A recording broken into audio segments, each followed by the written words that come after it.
नमस्कार मंडळी, स्वागत आहे तुमचं माझ्या नवीन व्हिडिओमध्ये. तर असं मी रेडी होऊन जाणार होते ऑफिसला, पण ऑफिसला जायला मला आणखी जास्त वेळ होता. तर म्हटलं तुमच्यासोबत एक रेसिपी शेअर करते. तर चला मग दाखवते उपवासाची रेसिपी. मग पटकन असे केस बांधले आणि लगेच किचनमध्ये गेले.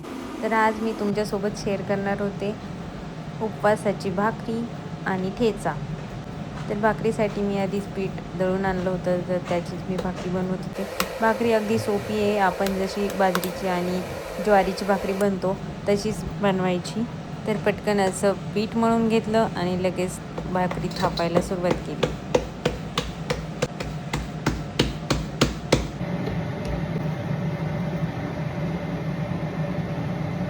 पूर्ण भाकरी थापून झाल्यानंतर लगेच तव्यावर टाकली, त्याला थोडंसं पाणी लावलं आणि लगेच भाकरी भाजायला सुरुवात केली.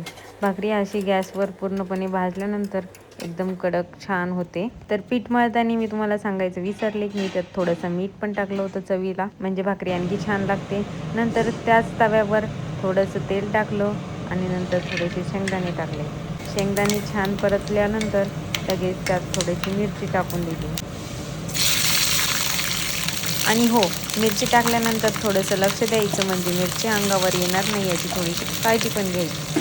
मिरची तडतडल्यानंतर व्यवस्थित भाजल्यानंतर लगेच परतवलेले शेंगदाणे पण टाकून दिले आणि गॅस बंद केला आणि लगेच थोडेसे मीठ टाकून दिले चवीपुरतं.